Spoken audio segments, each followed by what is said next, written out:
Welcome to Rooting for You, a seasonal gardening podcast for non-experts. I'm Tess, and I know nothing. And I'm Alyce, and I know some things. Each week we'll chat about one gardening topic and then discuss the effort-reward payoff by asking, is the juice worth the squeeze?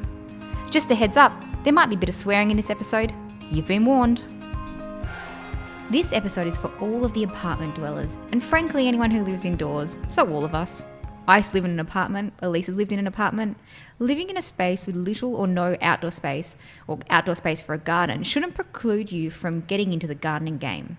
In this episode, Alyce is going to tell us all about how to get started, which is brilliant for me because although I've given it a crack, my success rate has been seriously limited. So let's start at the beginning. Alyce, tell us about the benefits of growing plants indoors. Well, for starters, I mean, they're so beautiful. Like, I just love looking at my indoor plants. I actually made a joke to my mum that my indoor plants are like my children. That's how much joy they bring me. Instead of having children, I just have indoor plants. But the reason I actually really love them is because they filter out toxins in our air. And actually, surprisingly, indoor air is often a lot more toxic than outdoor air. But by having the indoor plants, they actually filter out a lot of those toxins. So, you know, when you like paint your house, you got that new paint smell that's like chemically or like hairspray or other cosmetics we might be using. Having an indoor plant, even just one indoor plant per room, will go a really long way to filtering out those toxins. So if that's not benefit enough. Yeah. And they actually also talk about like indoor plants creating like a sense of zen and relaxation. Now, I don't know whether that's like Scientifically proven or just the vibe. The vibe of the plants, or whether they're giving off some like relaxing pheromones or something. But all in all, I think we all need them. I think, as you say, they just make the space more beautiful. Yeah. And more cozy and more just a nicer vibe to be in. Just alive. Alive, indeed. Bringing nature inside. Hopefully they're alive. I mean, this episode we will endeavour to keep them that way. Absolutely. So what do we need to know to get started? First thing I want everyone to know is that actually there is no such thing as an indoor plant. Plants have been around longer than we have had indoors. So no such thing as the indoor plant. What when we say indoor plants, what we're actually talking about is probably a plant that lives on the forest floor with little light. These kind of plants can tolerate the conditions of inside a house, can deal with the stresses that inside a house, puts out for a plant. Just because you go to the nursery and a little plant has a sign on it saying it's an indoor plant, it's not by definition actually an indoor plant. It's a plant that we've chosen to be indoors.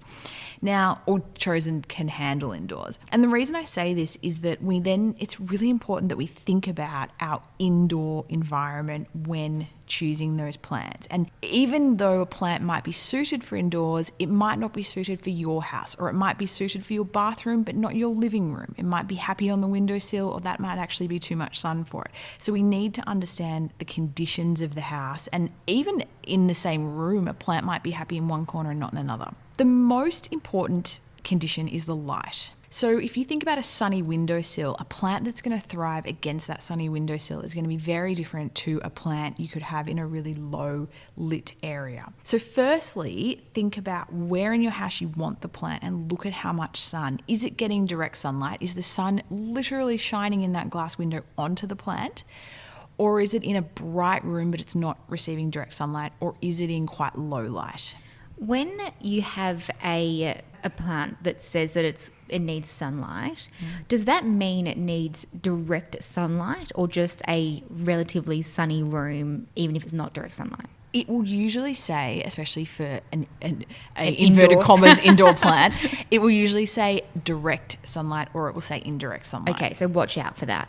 Big time watch out for that. It will almost always say direct sunlight, indirect sunlight, part shade or low light. Or no plant is going to grow without any sunlight, just to be clear. Like if you've got I've got a room at my place that actually has no windows because it's an interior room, you can't put a plant in there. But in any kind of light other than that, there'll be some plant that works for it. So check the tag and check the light requirements of it. And will it say how many hours of direct sunlight is advisable, or is that? No, it won't. Okay. Do we need to worry about that? Like if I'm looking at the spot in my lounge room that gets a bit sunny in the morning but not in the afternoon, would that fall under direct sunlight? Morning sun is a lot weaker than afternoon sun, so you could probably get away with something that was like bright light with a bit of morning sun, but you might not. So it might be like, do you know what? As I'm thinking about it, probably the main benefit of an indoor plant is that you're not putting it in the ground and you can move it around. Well, exactly. Well, and I'm sure we'll probably get to that when we talk about care later, but that's just dawned on me.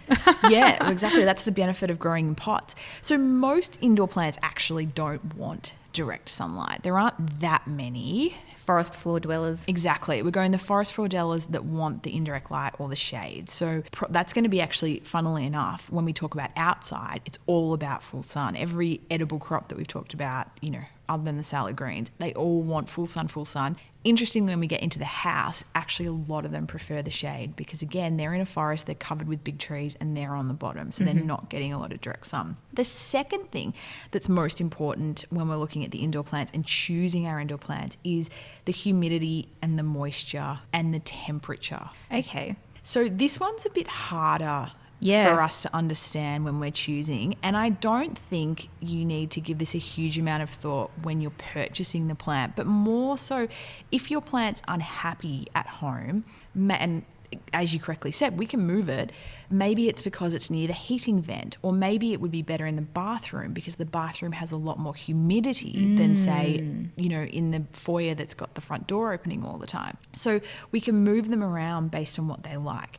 Now, there's a few really key things like ferns really love humidity. That's a given, and probably the most humid place in any house is going to be the bathroom. So they're a great one for that. But most of the others, like peace lilies, I love. I've got peace lilies in pretty much every room in my house, bedroom, bathroom, kitchen, foyer, and they're all doing great. So they're not hugely finicky, and we'll come to the care later. Even in the same room, as I said, like one corner might be drafty, which might work for a fiddle leaf, but it's not going to work for some other plant. So within the same room, we can just shuffle them around to see what works. Coming back to the light thing, my favorite low light plant, and this can handle a lot of shade and darkness and actually will burn and possibly die if it's given full sun, peace lilies. Okay. And they are one of the best ones for filtering the air. So if you want the double whammy of being able to stick it in a corner and not worry about any light and get like best air purification, I go the peace lily. They're also beautiful, I think. They're all beautiful. It's all a bonus. The plants. Exactly. Again, ferns in the bathroom, brilliant choice. Ferns can be a bit finicky. So I would say if you're not going to put them in a bathroom, maybe don't go the ferns as a beginner. Yep. I have some beautiful ferns, but they are my most fiddly indoor plants. My favourite indoor plant of all time, and I think it's the easiest one, is the parlour palm. These look like a little tiny mini palm tree. Ooh. And actually, that's one there, Tess. I can see it. There's one right behind my head. Really unhelpful for everyone listening. We'll put one on our Instagram. We'll take a photo. We will. The parlour palm is a great one for low light. It can kind of tolerate like low light to quite bright light. It's happy with all of them. I find it's just drama free. It's actually one of the most popular houseplants sold worldwide. So that probably says that other people agree with me that it's a really easy one. So that would be a good one for people to look out for. A really trendy houseplant at the moment is the philodendron, which we see all over the shop. They're often the trailing things, like the glossy green leaves. I actually think they're really popular because they're trendy, but also because they are quite easy to look after. So they can handle bright indoor light and they can handle quite a bit of shade. They don't have fussy water requirements. So they don't get stressed. Another good beginner option. And they come in a billion different types. So philodendrons or philodendrons, I don't know how you say it. They're like kind of an overarching, that's like saying tomatoes. And then you've got the billions of types. You've got the bush tomatoes, determinants, indeterminates. So you get heaps of different types of that. But what's probably the thing that people identify fastest is the climbing and the non-climbing. If you're going to grow a climbing plant, you need to provide something for it to climb. Or to, to manage it in some way.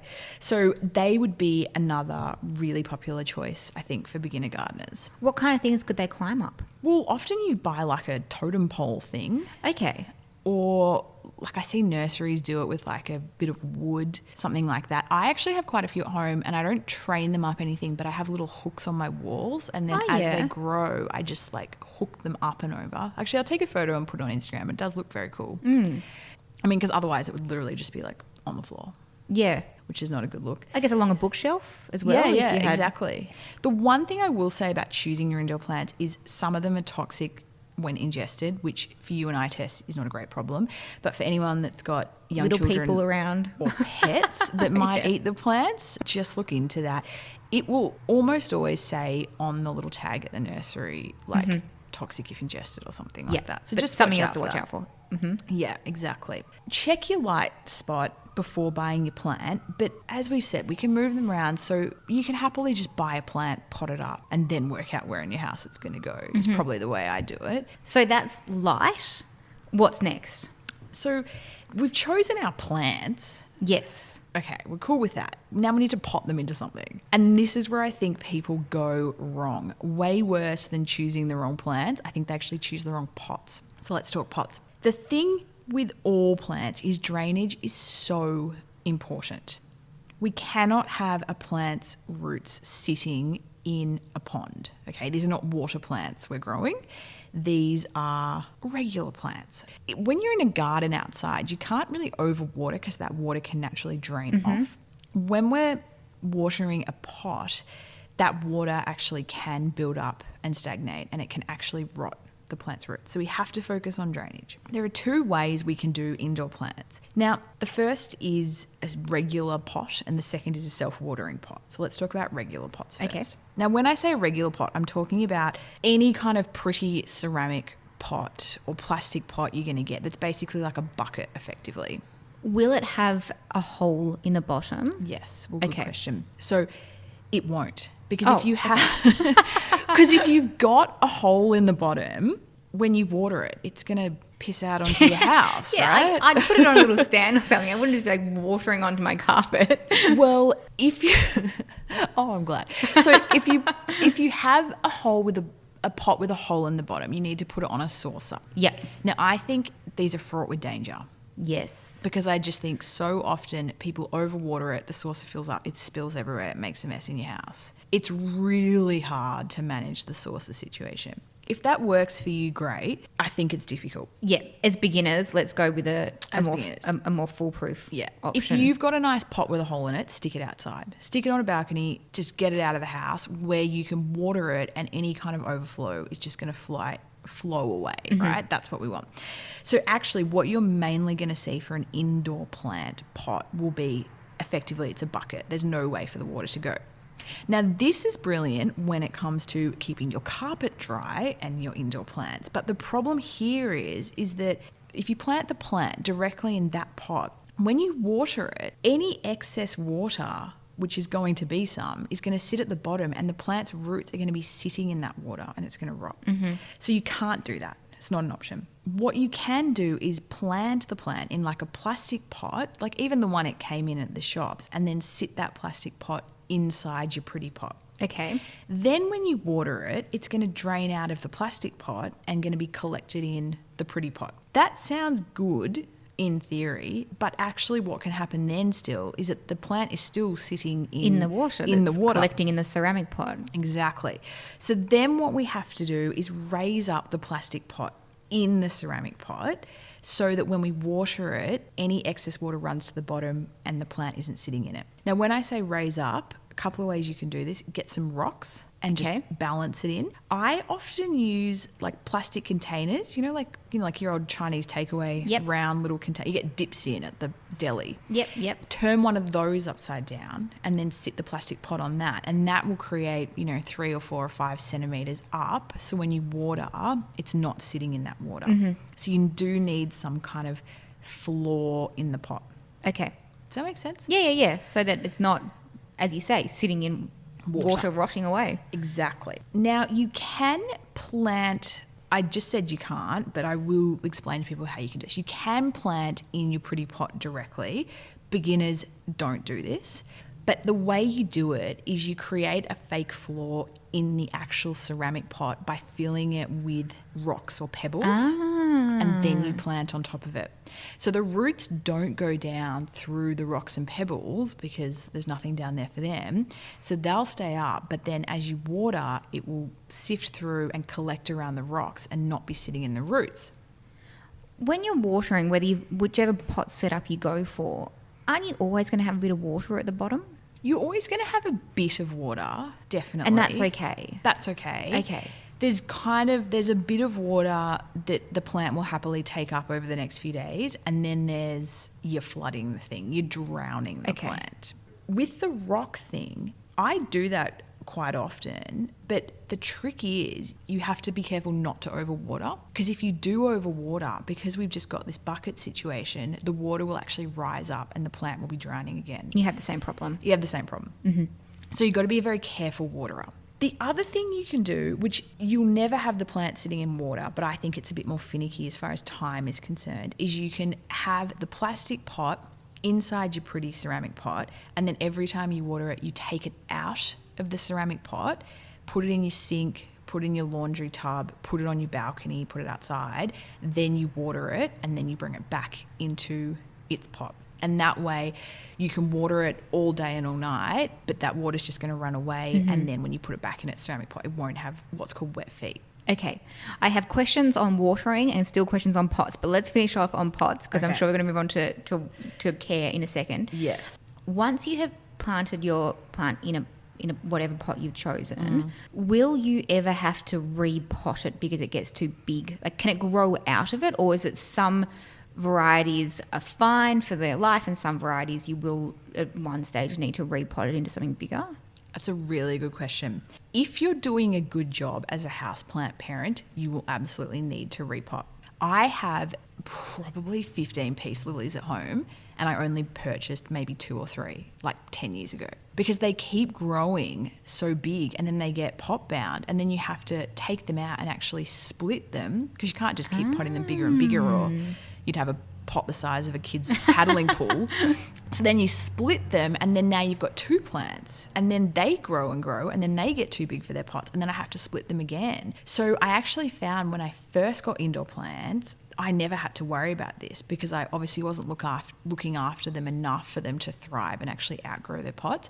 But the better I get with the indoor plants, every year, every spring, I am splitting plants after plants. Like my mum says, like, this is getting ridiculous. You have to stop. Like a nursery in your home. Literally. And, it's not because I'm going out buying them. I never am. It's just because to maintain what I've got, I need to repot them. And to do that, you split them. If your plant is getting so big that it looks like it's busting out of its pot, then it needs to be repotted. Okay.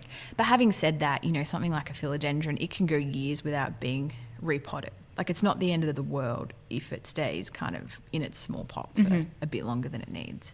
And if you've kept the soil in good condition, like not let it get ridiculously dry and that kind of thing, it'll do a good job for years and years. Feed it occasionally. Oh, we're jumping into the care section, but feed it occasionally with your worm juice, your worm tea. Wormwee. So let me just finish up on pots. The other pot option, and this is my absolute pick, and most of my indoor plants are in what is called a self-watering pot. This is not as set and forget as it sounds, just to be clear. What a self-watering pot is it's a plastic pot, usually a plastic pot, and it has a fake floor in it.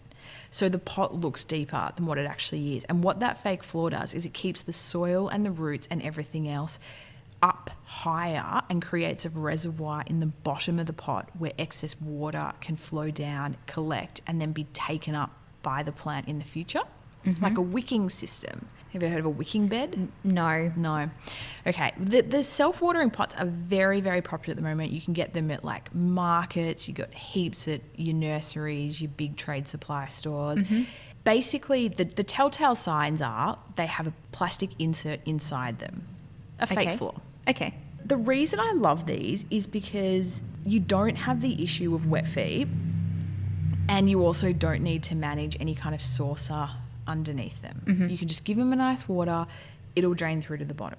Actually, the other really good thing about them is because that water sits in the reservoir underneath, then when the plant starts to dry out, it will actually suck that water back up. Oh, that's good. So it means that there's a lot less time you spend watering, because you might say in summer you'd water the plants every 4 days. Well, with a self-watering pot, you might be able to water them every 8 days. Would you see if the little bit at the bottom had filled up with water?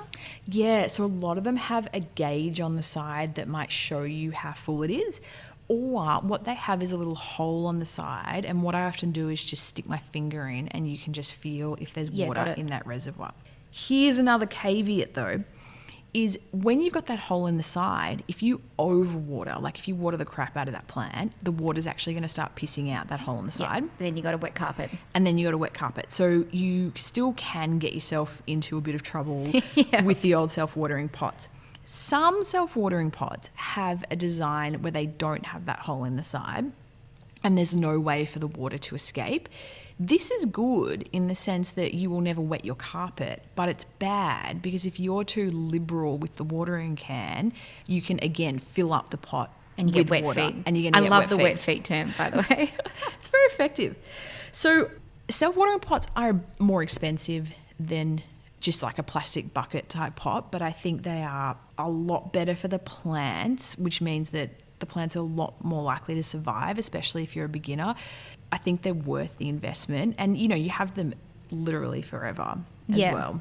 And I think that there are some, in terms of things that you need and things that you don't need, this sounds like something that is actually worth it. Yeah, I think it is for indoor plants. And as I said, I would have 40, maybe 50 indoor plants, and I would say 45 of them are in self-watering pots because it is just the best for the plant and it's the best for me to manage it. That would be one thing I would say is worth the investment in the garden. So I think we've covered off everything there is for a beginner to know about pots and choosing the pots. Should we move on to care? I think so. You've got your plant, you've got your pot, you've potted it up. Now you've got to look after the thing. So hey, I've got one more question about pots. I'm going back. How do you know what size to pick? Do you want, if you're buying something that's in a pot already, because we're not talking about growing from seeds, just as a beginner. No. So do you want something a similar size to the pot that it comes in? You've raised very good points here. Let's just go back and say you're 100% right. I would never recommend anyone tries to grow an indoor plant from seed. They are very, very finicky. Go to a nursery and buy a seedling. That's your first thing. I should have said that, we're not in the seed business when it comes to indoor plants. Secondly, the pot size, it's a really good point because what people often do, and I was guilty of this a lot when I started, is they're thinking, well, I've got this little seedling and I know I'm going to have to repot it one day because it's going to get too big. I don't want that day to come soon, so I'm going to plant it in the biggest pot I can find and therefore it's never going to need repotting, right? That's a common thought. Difficulty with that is it's really hard to manage watering and moisture in a pot that has all soil and kind of no roots. Okay. So it's tempting to do it, but you'll actually have a lot more success with your plant if you pick a pot that's more appropriately sized. So when you go to the nursery and get a plant, it's probably going to be at root bound stage at that point. That's usually how they're sold. They look nice and lush. Pick a pot to plant it in that's maybe up to 50% bigger in volume, but no more than that. And then plant it in that. So that gives it more room to spread out and get bigger and for its roots to expand, but you're not overshooting it and putting it in something like 5 times the size. So you're better off actually repotting it and moving it up as it grows. When we are first putting our plant, if we are potting it, if we're getting the self-watering one, is it, I'm sure it's the same principles as how to plant a plant episode, except not doing all the excessive watering that we're doing with the seedling. Yeah, exactly. But I will say when you've planted for the first time, remember how we talked about we don't want any of like the air bubbles around the roots of the plant in how to plant a plant? It's the same with the indoor plants. So if there's ever a time to water the crap out of it, it's actually when you first plant it. So if you had, great question, Tess, if you had a self-watering pot and you plant into it, I would then say actually stick that self-watering pot in the sink or in the bath or something like that and really give it a big water. Like have water coming out that flush hole at the bottom. Okay. Let the soil get really well soaked and then from then on maintain the moisture. Yeah, which is another slight benefit of having the watering pot that has the little drainage hole rather than exactly. just filling up a bucket, which doesn't really seem, I mean, just as a beginner, it seems like it's fraught with possible risks of drowning. I think so. Yeah. Yeah, exactly. I mean, most self-watering pots do have that side chute. Like that's the majority that I see on the market. And I think they do have, quite a few advantages, including that one. So yeah, the how to plant a plant episode will be just as relevant for an outdoor plant as it is for an indoor one. Brilliant. Okay, let's finally get there. Caring for the indoor plants. So I have talked so much about this wet feet topic because actually the biggest killer of indoor plants is being overwatered. So Too much love. Too much love. Now, when we're outside, we're dealing with wind that evaporates moisture. We're dealing with direct sunlight. We're dealing with a lot of things that suck the water out. So actually outdoor plants, their biggest risk is being underwatered, but indoor plants don't have those same factors. They do not need as much water as you think. Having said that, please water them. They would like that, but they really don't need to be drowned.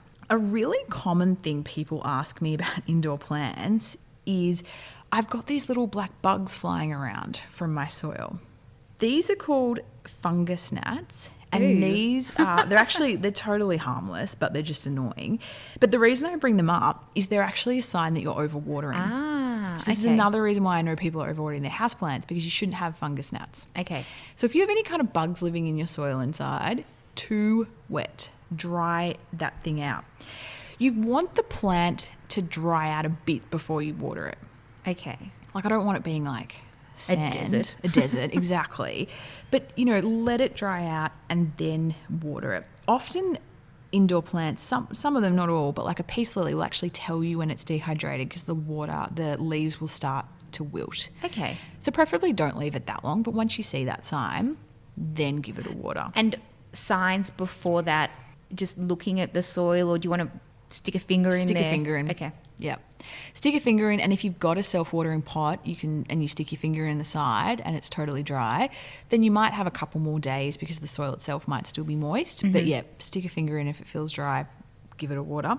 The other thing, that's really about it. Like from week to week to week, all I do is give my plants a water. That's about it.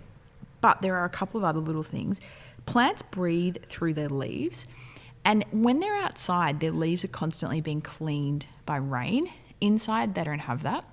So if the leaves get really dusty, it can actually stop the plant's ability to filter the air. What you might need to do sometimes is get a damp cloth and just give your leaves a little rub down. Or if it's a smaller pot, this is what I do, is I just whack them all in the shower. And just turn the shower on. I've seen people do that. Yeah, just give them a wash. It just stimulates the rain and they really will love you for it. And when maybe every 3-6 months you might have to actually give them that attention. Mm-hmm. Now, fertilising them, again, we have no worms coming up into the soil. We have nothing contributing to this soil. So we do need to feed it. Pretty much the only way I feed mine is with the worm tea, worm pea. If you've got that, brilliant. If not, you can buy a slow release indoor plant fertiliser. Okay. And how often would you put? 3-6 months. Oh, right. Okay. Not that regularly. No, the wormweed probably more often, but if I was doing a concentrated fertiliser every 6 months, because you don't want to go ham on it either, otherwise you are going to have to repot your plants all the time. Now, if you have issues with your indoor plants, I'm going to say it will almost always come down to two things. One, the water issue. Are you nailing the water? The second thing is the position. Is it happy in that position? So if your plant isn't thriving and you feel confident that you're not over or under watering it, I would just move it. Move it into a different room, move it into a different kind of temperature, different humidity, move it into a different position with the light. Yeah. Exactly. And then see how it goes then. And you'll be surprised at how much a plant can change with just the smallest change in position within the house. So that would be my pick. And then, keep dotting it around until you find a spot that it likes. And then once you've found a spot that it likes, say it's a peace lily, think, and you want to get more indoor plants because you will, because they're addictive. Then think, okay, this plant really likes it in this spot. What is it about that spot in my house? What's a similar spot in my house for that? Or, something like the parlour palms. I know they do really well in my house, so I happily get them. You know what I mean? Work with, don't make life hard for yourself. Yep. If a philodendron works well, great, get another one. Different type. There is an app that I really like not sponsored, just love it, called Picture This. And what you can do is actually take a photo of a plant that's got issues. You can actually use it on outdoor plants too, but I mainly use it for my indoor plants. And it will actually take the photo and like diagnose it. Whoa. So that's really handy. So How cool is AI? Amazing. So I would say, like, if again the watering's not working, the position's not working, take a photo with the app and see what the app has to say about it. Okay. And we have been talking very generally about plants, but it's the same principle, and I'm sure we'll do a whole episode on this, but for edible plants as well that you're growing indoors. So edible indoor plants are a different kettle of fish because they're not really the low-level rainforest type edible plants. Of course. These are going to be things that we're probably going to grow on a windowsill or under some like artificial light in the house. Okay, so hold fire on. We will do another episode on that because there are a lot of edibles you can grow inside, and I do, and definitely in the past have grown heaps. So we will talk about those. But yeah, different discussion. Mm-hmm. Same pot discussion, different lighting requirements. So the big question, is the juice worth the squeeze? This is where we look at the effort-reward ratio of today's topic. The categories are superstar, high effort, high reward. Completing this will make you feel like an absolute rock star. Best on ground, low effort, high reward. Quick wins and fill-ins, low effort, low reward. And finally, the wooden spoon, high effort, but not much reward. So Tess, tell me, indoor plants, is the juice worth the squeeze? I've got to say, I'm so scarred from killing many indoor plants in my life. I'm feeling more confident after this discussion. I think that so important to have thought about the light when you're choosing your plant. Is it a bright area? Is it not? Rather than just being like, this is the windowsill I've got, and this is the plant that I think looks cute, and trying to make them work. Yeah, exactly. I think you do have to have a lot of thought in that. And then, I mean, I think that I'm the opposite of killing with love. I think I deprive and create little deserts all around my house. So I'm feeling more confident after this conversation. For me, it's still superstar status just because I'm so scarred. I get that, and I think they just need a little bit of finessing. But once you're in a flow with them, it's really easy. But I do agree that starting up, setting up, and kind of knowing like how much water does this pot need, to kind of give it enough water but not flood it. These kind of things, like, they do take a bit of time. So I will say I'll probably give it superstar too, high effort, high reward. But I will say I don't feel that way now, but it's been quite a few years of learning. So for a beginner, it's probably superstar, but then once it's set up and you're into the groove of it, it doesn't sound like you do a lot day to day to keep your plants thriving, and they sound like they are thriving. So that's, best on ground. I should do a little like video of all my plants. No, I'm going back. I'm going to say superstar even at this stage of my life, because unlike my garden outside where I can set up a watering system where it's on timers and sprinklers or dripper systems, whatever, you're never going to have that inside. You're always going to be manually watering. Mm-hmm. And actually manually watering all the plants in my house takes me about half an hour. Okay. I mean, again, I have an obscene amount, but I think it is always going to need just that little bit more care. Like, you just can't be as rough with it as an outside garden. So yeah, I am going to say the indoor plants, they are high effort, but they're also high reward. Look fantastic, bring a great feel to the space, cleaning out toxins. How great's that? Exactly. So, all great benefits. Rooting For You is hosted by Alyce and Tess. You can find us on Instagram @rootingforyoupod or email rootingforyou@alycealexandra.com.